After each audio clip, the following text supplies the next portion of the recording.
poor animals. He preached that he did not believe in the tenets of Vedas and stressed the adverse psychological effects incurred by animal killing.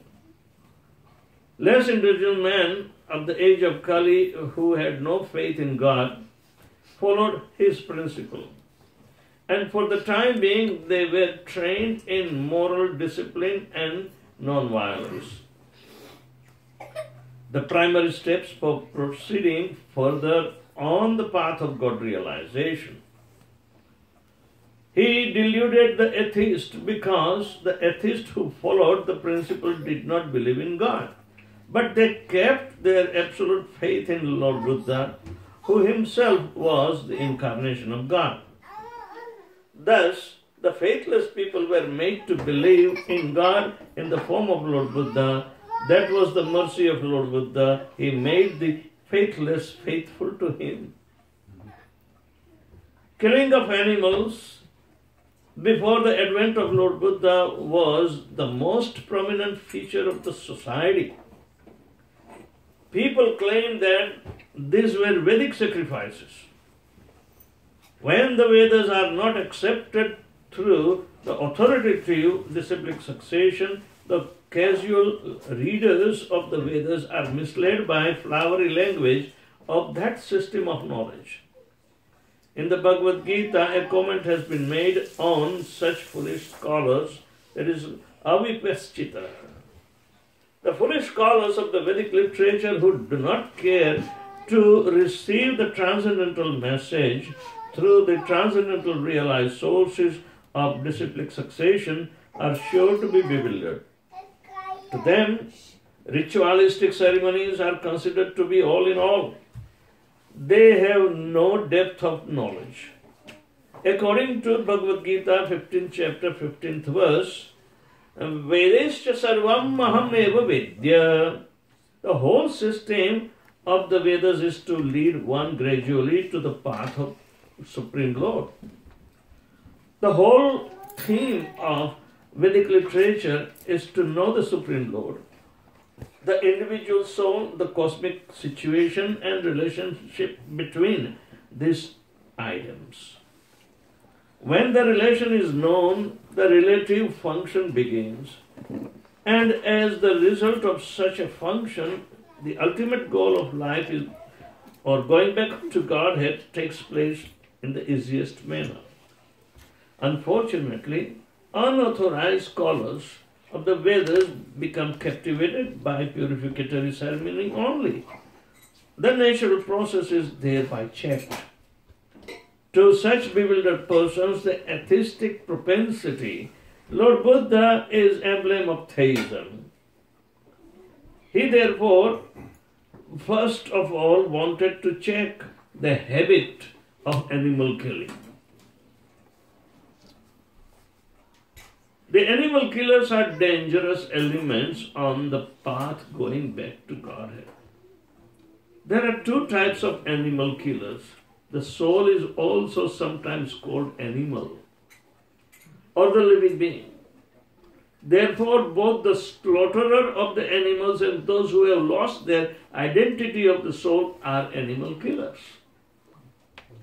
Maharaj Parikshit said that the only animal killers cannot relish the transcendental message of the Supreme Lord.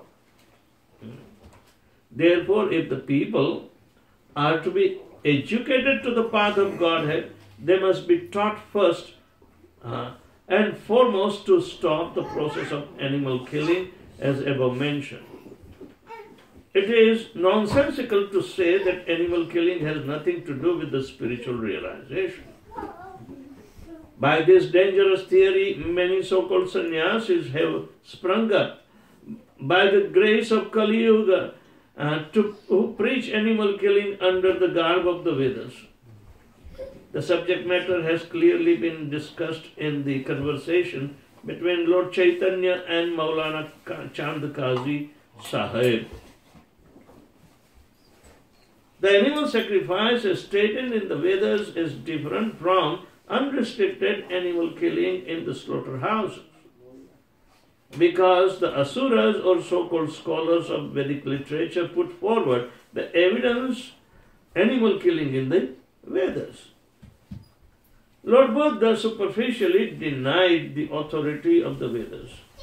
This rejection of the Vedas by Lord Buddha was adopted in order to save people from the vice of animal killing, as well as to save the poor animals from the slaughter process of their big brothers who clamored for universal brotherhood, peace, justice, and equity.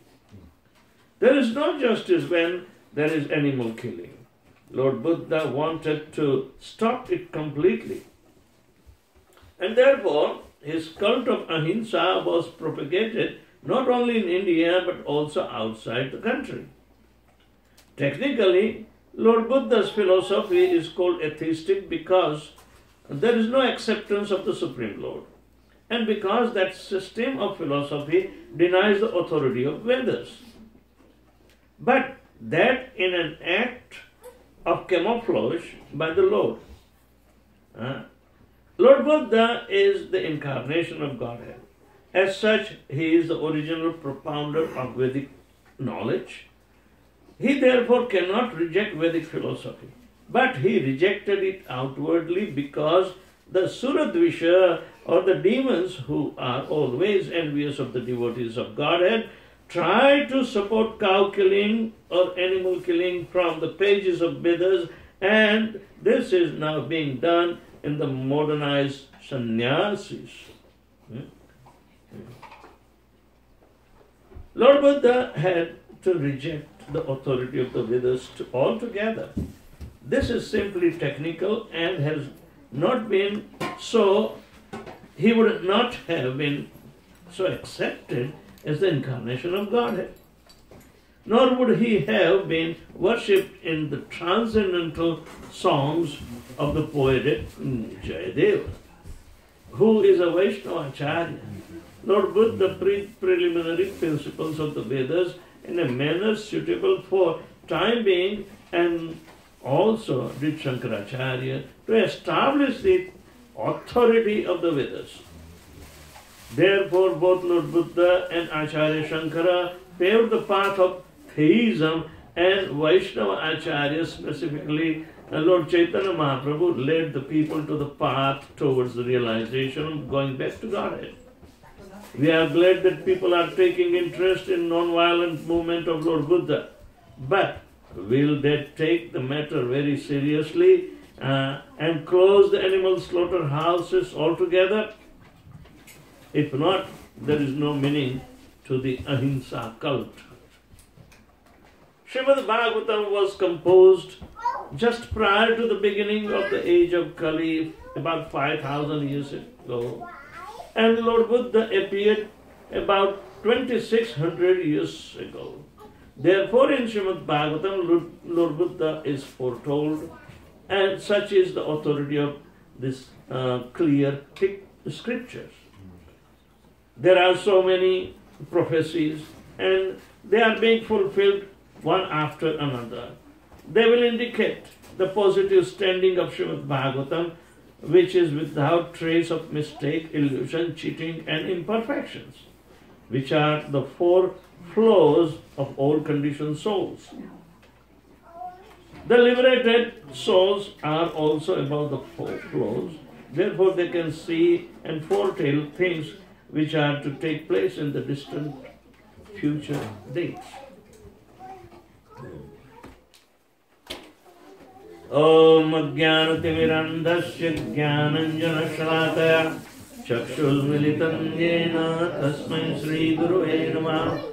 Shri Chaitanya Manobhishtam Sthapitam Yena Bhutale Swayam Rupa Kadamahyam Dadati Swapadantikam Vandeham Shri Guru Shri Gita-pada-kamalam Shri Gurun Vaishnavanscha Sri Rupam Sagrajatam Sagana Raghunatham Tam Sanjeevam Sadvaitam Savadutam Parijana Saitam Krishna Chaitanya Devam Shri Radha Krishna Padhan Sagana Lalita Shri Vishakhantanscha He Krishna Karuna Sindhu Deenabandhu Jagatpate Gopesha Gopika Kanta Radha Kanta Namostute Tapta Kanchan Gaurangi Radhe Vrindavaneshwari Vrishabhanusuti Devi Pranamami Haripriye Vancha Kalpatarubhyascha Kripa Sindhubhya eva cha Patitanam Pavanebhyo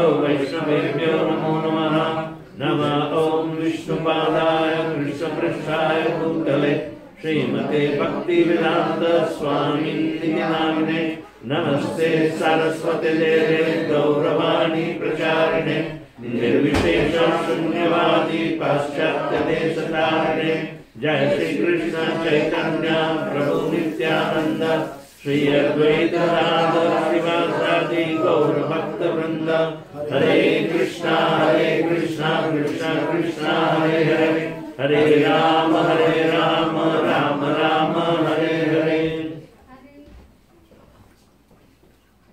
Tatah Kalo Sampravruddhe Sammohaya Surudvisham Buddha Nam Nam Anjana Sutah Kikateshu Bhavishyati. Then in the beginning of Kali Yuga, the Lord will appear as Lord Buddha, the son of Anjana, in the province of Gaya, just for the purpose of deluding those who are envious of the faithful taste. So,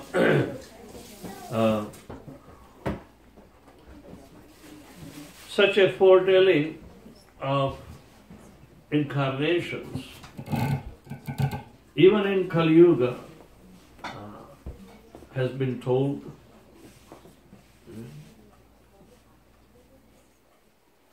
It's important to understand through the pages of history, recorded history.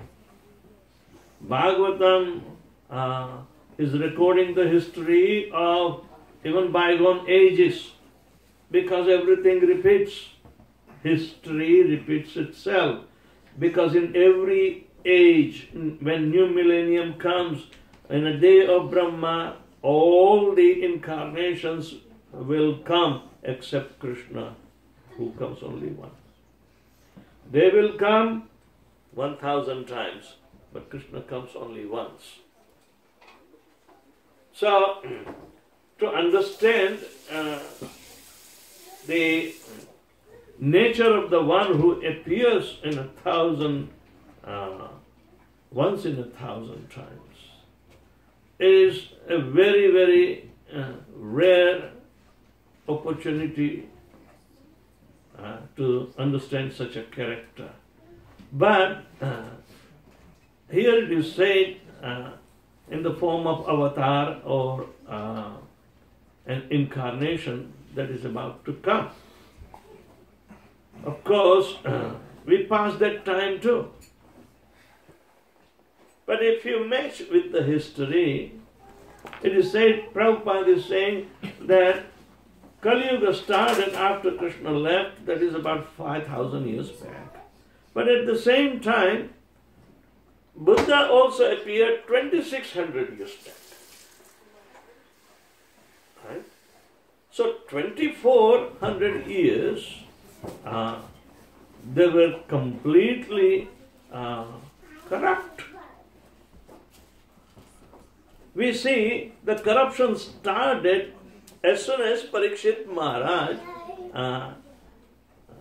took the reign in his hand after the Pandavas left. And very first thing that he has to face is the Kali in the form of a Shudra king, but dressed as like a king, and was hurting the fourth leg of the cow, or the bull. Bull epitomized the dharma. So, the last leg, which is called mercy, is also going to be hurt. Right? People will become merciless. Who are merciless? Demons.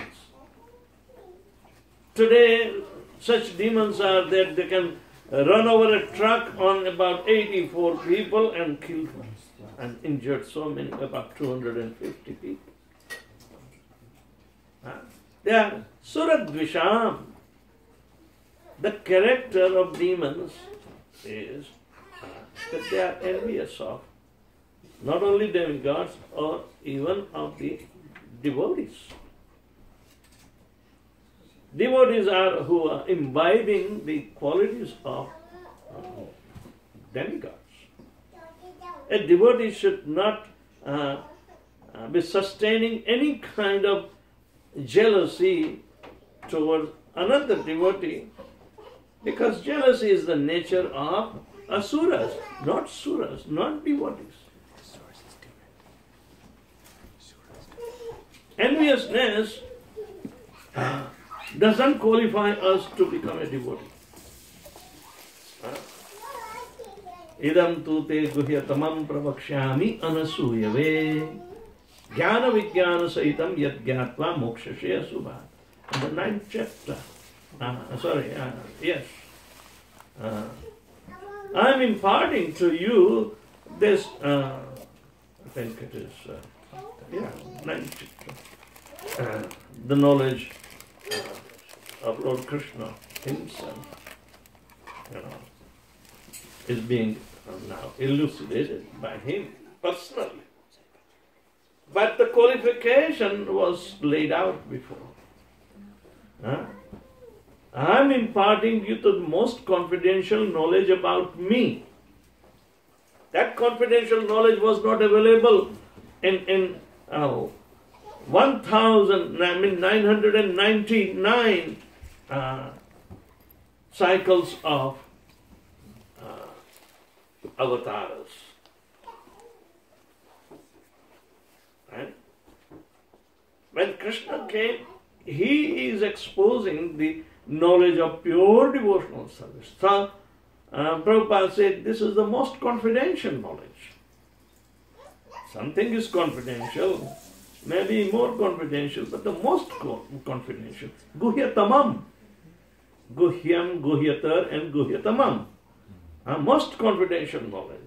Why? Because Bhakto asi sakha cheti rahasyam etaduttamam. Bhakt, you are my devotee.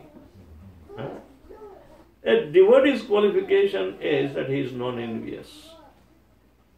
Then he can, win hearts of everybody.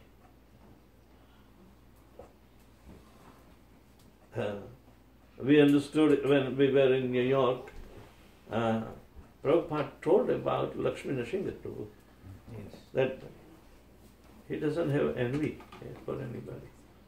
He was mild, sober, this and that. But again, whatever it is, history is there. But Prabhupada recognizes.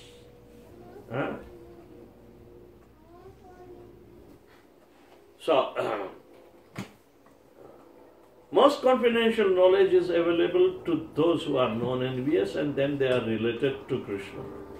Sakha is a relationship. So 2 qualifications are absolutely necessary to become a devotee and to advance. Bhakto asi sakha cheti rahasyam etaduttamam. Rahasya means it is very, very confidential. It is not available to anybody and everybody. Everybody does not advance because there are so many matters of worldly things that drag us into, envy. And in Krishna consciousness, if you want to advance, you have to give up. Depend upon mercy of Krishna. And envious will not depend upon mercy of Krishna alone. And he thinks, wait a minute, let me have my security first. Physical security, and then, but that means it is due to some enviousness. Why we do not surrender to God immediately? So envy in the sense that because we are ignorant, ignorance is also caused by enviousness. Blinded. A snake is the example of enviousness. Okay? uh, he is blinded by envy. So even an innocent person passes, he gets threatened for no reason, and he will bite.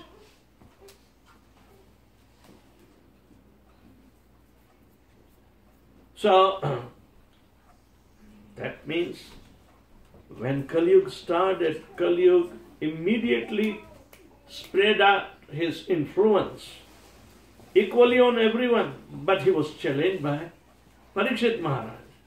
He understood, if this devotee is there, I will not be able to win, and he is hampering my service. I am supposed to destroy. As an age of destruction began after Krishna established the righteousness for the guideline for those who are not envious. But still, even enviousness is attracting to understand the intricacy of Bhagavad Gita. So either they become impersonalists or Mayavadis. Aren't impersonalists and Mayavadis envious? Yes. Because either they want to kick Krishna out,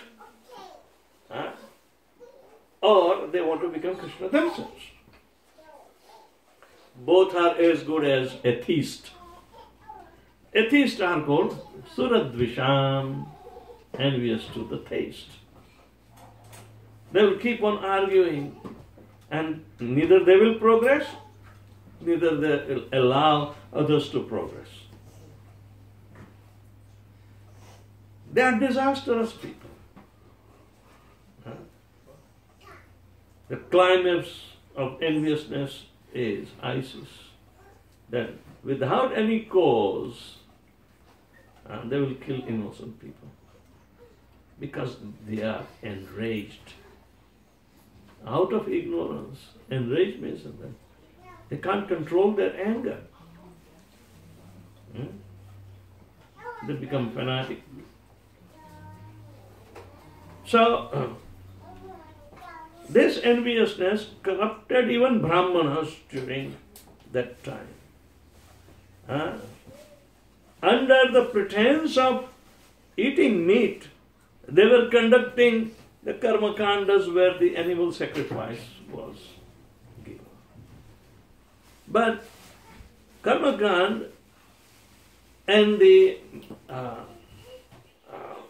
maintaining the management for the entire planet was entrusted to personalities right from the beginning, because when the population is going to be increased, you have to arrange for the management. So devas were appointed. That's the time of spiritual management. But then, when the 4 yugas turn into, then destruction has to be there to prune out the unwanted, progeny. That is the natural arrangement. We don't have to become part of Kali's agent. It's Kali Yuga himself is the time and time factor of and servant of Krishna to do this thankless task. Personality of Kali. It can corrupt the mind of anybody. So Kali Yuga corrupted the mind of Brahmanas. Right? We see Parikshit is also confronting that situation when he was going along with his entourage to hunt, and then he gets separated and ends up in the ashram of Shamik Rishi, but he was in trance, and Shamik Rishi did not notice him. His son was somewhere, and so nobody could, give him proper respect, and he was thirsty, nobody offered water. So it created some kind of disrespect and felt insulted. He lost that tolerance, but now he will understand later on. Parikshit Maharaj, out of that so-called activities of enviousness, he picked up a dead snake and offered him as a garland. And then he left. But then Shringi, the son of Shamik Rishi, came, and he became so disturbed that, oh, my father has been insulted by a garland of a dead snake. We are so righteous, pure in our behavior, and this and that, and I'm the son of him. How can I tolerate? Let me curse him to die in 7 days by the bite of an envious Takshak. Right? See, this is the influence of Kali. Some people say, yeah, Kali asked so many places for the residents that he may be safe and will not harm the populace in general. He will go a little slowly, would not show his effect. So in 4 places that becomes our vows not to indulge in. The vows of freedom, vows of liberation, that is no meat eating whatsoever, including fish or eggs, no intoxication including tea, coffee, Coca-Cola or whatever it is, caffeinated stuff. Then no illicit sex, restraint, just for the procreation, so can beget Krishna conscious children. And no gambling, no speculative situation. The whole economy is based on speculative satta, that is, rising and falling of the stock market.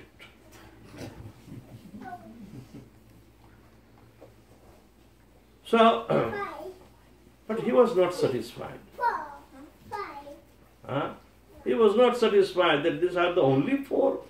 Can you have something else? Hey, can you give me in gold? I would like the glare of gold. And I will influence. And Parikshit said, okay, take it. At that time, some people comment that Kali was riding on his head because he was wearing a crown. So that's why, Kali corrupted even the mind of Parikshit. So Parikshit heard about the curse. And Parikshit was a powerful devotee. He could have counteracted the curse. But then he realized that Kali has to, have his rule. So he should not become an obstacle. A devotee is not envious of Kali. But he can challenge, because if the principles are broken, then he is not a benefactor for general populace. He will not become a benefactor. But regardless, Parikshit Maharaj, as a pure devotee, would not counteract the curse, even though he has ability to eradicate, and he would challenge. So we see why he so, because he understood the conversation between the bull and the cow, the mother. The dharma depends upon the cows and progeny. Cows are actually one of the 7 mothers, so is the earth. And both have an intimate relationship. Both are the providers. Both are the maintainers. And when the earth is burdened and wants to, take help of the ruler, Brahma, then she takes the form of cow and conveys her message. So, when we see 2600 years back, situation was so much demanding that the society was completely hypocritic because the Brahmanas were corrupt. Corrupted Brahmanas. We are not able to realize that period. We think our forefathers were much more happier than us. But if we read the history 2600 years back, when Lord Buddha appeared, the society was in a turmoil. Now take this into an historical account. Right? It is recorded. There were no temples because Buddha started atheism. Under the garb of atheism, theism is practiced. And Prabhupada said, so Adi Shankara also, under the disguise of atheism, he wanted to re-establish the authority of Vedas, means theism. These are very clever and important events. Jayadev Goswami, Prabhupada quotes here, he sings the beautiful prayer, Nindasi yagya vidhe ahaha sruti jatam sadaya radaya darshita pashughatam keshavadrita buddha sharira jai jagadisha. My dear Lord Krishna, you assume the form of Lord Buddha. All glories to you. Lord Buddha is said to be an empowered incarnation. Powerful. Prabhupada writes, he was a very powerful incarnation. And he established that he does not believe in the